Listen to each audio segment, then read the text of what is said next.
It's really weird in my family anymore. I'm the most sane one out of all of my family, and that's kind of saying something when you think about it. But there was this really interesting shift that occurred that never happened until after I went to seminary.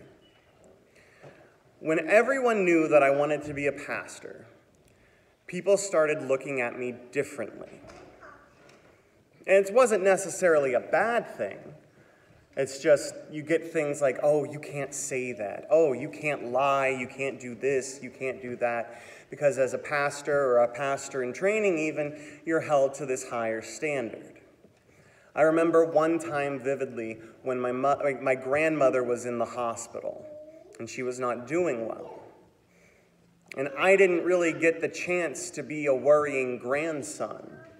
And it was kind of weird and awkward for me. Instead, what happened was my mother asked me, "Do you think my mom's going to be okay?" And I was kind of taken back by this because my first thought was, well, shouldn't I be asking you that question? I mean, you're the mom. You're supposed to have all the answers. And in that moment, I realized she didn't want an answer from a son. Instead, what she wanted was an answer from God. And as someone who was in school to be a pastor, it was now officially my job to speak for God to my family. And I gave a nice, eloquent answer, talked about Ezekiel and things like that, but the answer really wasn't the most important part. The most important part was realizing that from that moment on, things were going to be radically different. And that's what God does for us. God takes us and changes us and makes things radically different. Today we celebrate the transfiguration of the Lord.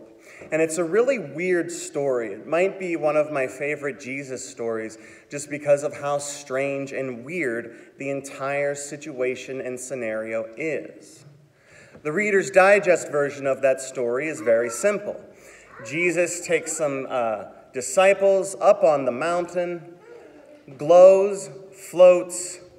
Moses and Elijah show up.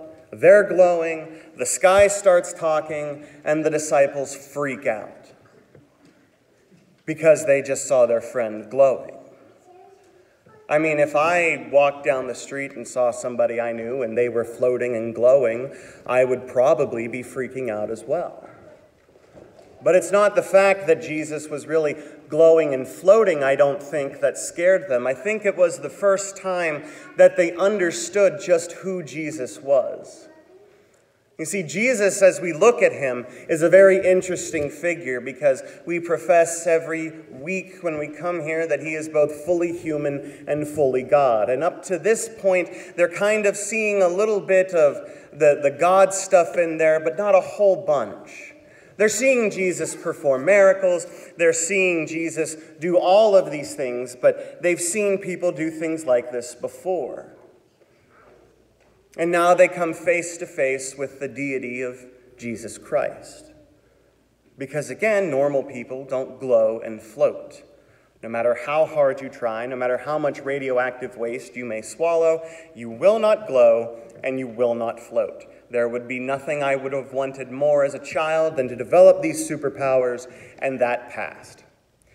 So what we have are the disciples looking at Jesus and seeing him as something new. And let's be honest, let's be frank, new things terrify people, especially when we realize the implications of what these new things mean. Everyone worries that things aren't going to be the same, that things are going to change, that there will be an upheaval. What are we going to do? How are we going to live? Where is our place in the world if everything changes? It's good to have those fears. I think it's healthy to be anxious a little bit, to be worrisome of things that are new and different and changing, especially when they involve God.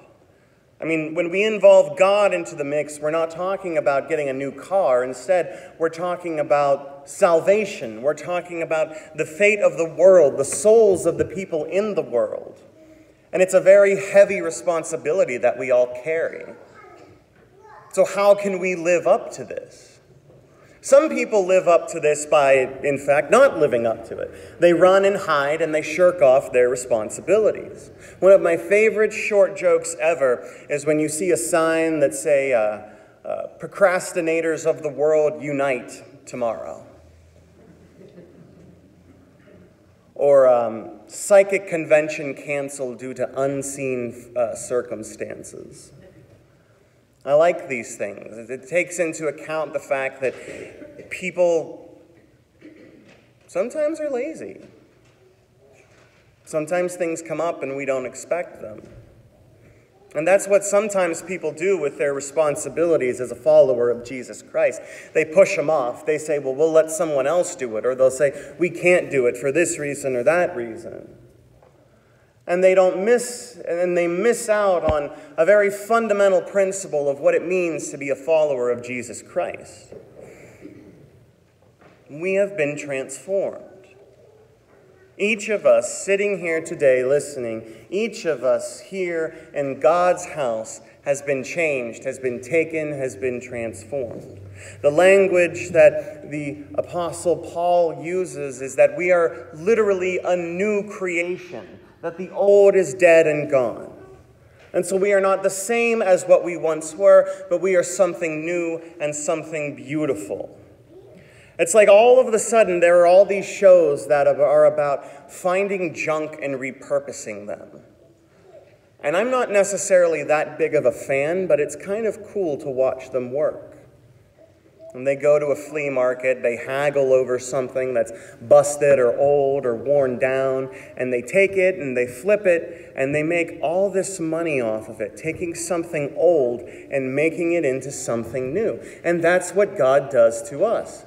No lie, this was like the coolest table ever. They found these wheel casings from a plane. They polished it, they painted it, they stuck a pane of glass on it, and made it into like this really cool, retro, futuristic looking table. And I absolutely adored it. And while they spent a little bit of money on the pieces for that, they reaped so much back in. Just because they took something old and changed it. They polished it up. They made it shiny. And that's what God does to us. He takes us and he flips us so that we're not we are not what we once were. We are something new, something better, transformed. Now, Paul is writing about how Moses dealt with this, because when Moses was on Mount Sinai receiving the 10 Commandments, he came back down. We read that his face shone like the blazing sun. And again, what do people do when they see someone who is shining? They freak out. And so Moses had to cover himself with a veil so that people would be able to talk to him, because they couldn't handle what God had done in his life. Paul says that sometimes people are still wearing this veil. They're not able to see what God has done. They're not able to see what God is doing. And it's kind of sad. People say, oh, if I just had proof that God existed, if he gave me a sign, if he gave me a miracle, I would blindly follow God. And then we read things about people being healed after surgery, or doctors figuring out what the right treatment is. Oh, maybe it's this. Well, this test came back negative. Oh, no, they ate an antacid tablet, which means they have a brain parasite. And they're right. And they're able to save people. And I'm asking, are those not miracles? Are those not healings that occur? So the problem is not that we need proof. The problem is that we need to see what God is really doing. And not only that, we need to see what God is really doing in our lives. We have to be introspective to do that. And that hurts. That's hard. Nobody wants to take a look at themselves and say, these are the things I'm good at, and say, these are the things that I'm bad at. How can I make this work? We can't. But I can guarantee you that we can do all things through Christ who gives us strength. That God has taken us and transformed us and changed us. And yes, that's scary because it gives us this very heavy title. This very heavy weighted title as a redeemed follower of Jesus Christ. That we are changed. That day by day we are being shaped and molded and transformed into the image of Christ, so that we are not what we once were, but we are this new creation. And not only are we this new creation, but once we receive that, once we accept that, we take this message out into the world, exploding the walls of the church and making it something bigger, something greater, something beautiful. And we do this not for any sort of profit or anything like that, but we do that because Jesus Christ told us, go into the world and make disciples of all nations. The great, great commission. The church does not lie in here. You are the church. And we take that church to the people. We do this not through our own power, but because we have been transformed. That we are not the same as what we once were. So I'm asking you all, do you want to live a life filled with regret? Or do you want to take a leap of faith? And do you want to do something great and spread the message of God in this world? How he has taken you and changed you and transformed you. That, my dear beloved friends, is the mission. Amen.